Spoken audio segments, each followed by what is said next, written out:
Bon, salut Tanguy. Donc on va profiter d'être là à Brest pour que tu nous présentes la société Foil Co. Et je vais te poser quelques questions pour qu'on comprenne qu'est-ce qu'est Foil Co sur le marché du windfoil. Donc la première chose que je vais te demander, c'est de te présenter toi rapidement et de présenter la société.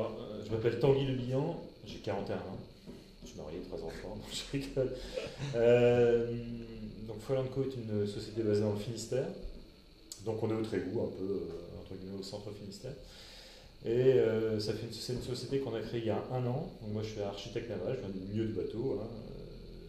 J'ai dessiné il y a plus de 10 000 bateaux qui naviguent sous mes plans de carène. Puis j'ai voulu créer cette société un peu d'une façon différenciée pour être capable d'avoir un bureau d'études lié en fait à un centre de prototypage et aussi un lieu de production.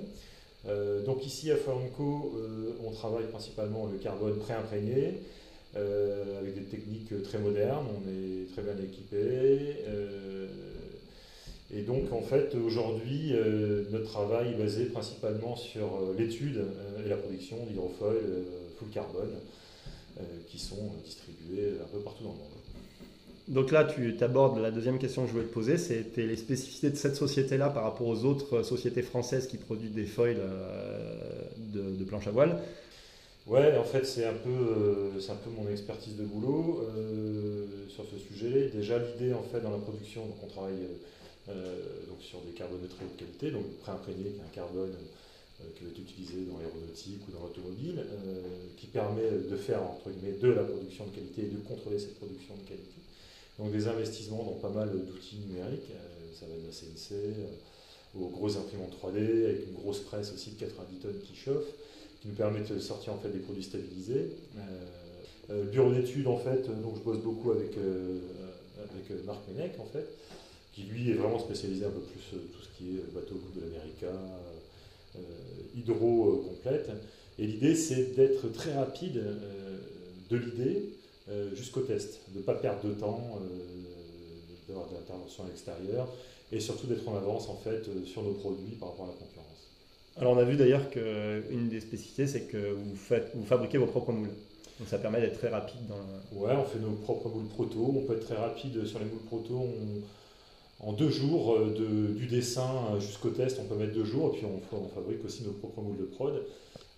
L'intérêt de fabriquer ses propres moules de prod, c'est qu'on peut aussi les retoucher, donc en fait on évolue en permanence dans le process.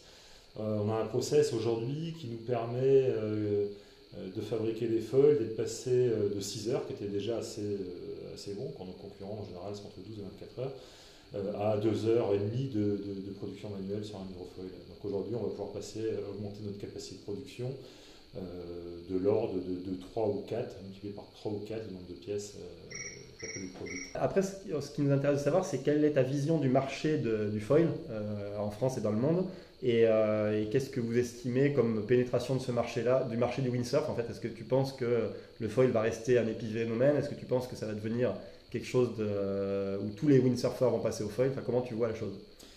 Alors, spécifier du windsurf, parce qu'on ne travaille pas seulement sur le windsurf, mais le windsurf nous intéresse beaucoup, parce que déjà, moi, je suis windsurfer aussi, même si je suis passé du côté obscur, avoir fait du kite pendant pas mal d'années, et du kitefoil aussi. Ce que je pense, d'un point de vue concret, c'est que ça permet, le foil, dans tous ses états, avec une voile, permet d'élargir aussi la pratique. C'est-à-dire que ça permet aux gens d'aller naviguer dans des conditions avec un petit peu moins de vent. Tout le monde n'a pas la chance d'habiter soit sur le Cat, soit à la pointe bretonne, d'avoir des conditions de vent. Donc le foil a permis notamment au développement de la navigation sur les lacs alpins par exemple. Ça c'est un phénomène réel. Le foil, ce que ça amène aussi, c'est une pratique qui va se rapprocher un peu plus d'une pratique familiale. Parce que ça nous permet d'aller naviguer quand il y a allez, 8, 10, 15 nœuds. Et ben, quand il y a 8, 10 et 15 nœuds, Tu ben, ne te fais pas fouetter par le sable sur la plage?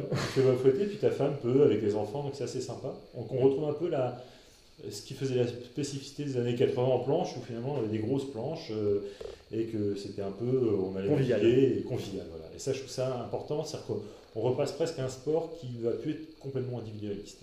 Après, les sensations, elles sont exceptionnelles. Ceux qui n'ont pas encore volé ne peuvent pas comprendre, mais ce que j'arrête pas de dire, c'est qu'il ne faut même pas essayer si on n'a pas envie d'y succomber, parce pour moi, c'est la sensation de glisse Ouais. quasiment extrême, on va dire ça comme ça. L'essayer, c'est l'adopter, c'est évident. L'essayer, c'est l'adopter.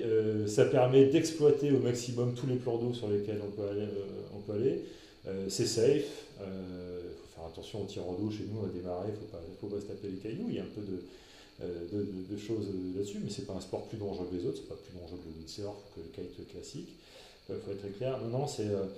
Alors après, proportion de la population, nous ce qu'on voit, je prêche pour la paroisse, c'est-à-dire en Bretagne, où quand on bouge un peu à droite à gauche, c'est qu'aujourd'hui on commence à avoir de plus en plus de windfoil naviguer sur les plans d'eau, que tous les gens regardent en fait la pratique du windfoil, parce que c'est beau à regarder, voilà, déjà c'est une certaine chose, et que ça donne envie aux gens, soit qui faisaient de la planche à voile, ou qui n'en font pas encore, de s'y mettre, parce qu'ils trouvent que c'est quelque chose qui est chouette à regarder.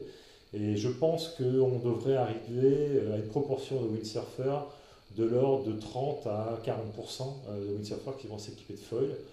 C'est pas un chiffre que je sors de ma tête, c'est un peu des discussions avec les magasins, les importateurs. Oui, ça me paraît assez pertinent.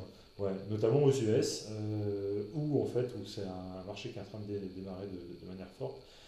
Ça permet d'exploiter au maximum les conditions, c'est-à-dire que c'est un achat conséquent, c'est un investissement relativement conséquent, je l'entends bien. Mais aujourd'hui, avec un foil, une planche bien adaptée et on va dire une voile bien adaptée à son gabarit, on navigue dans beaucoup de conditions. Ouais, on aura plus de session.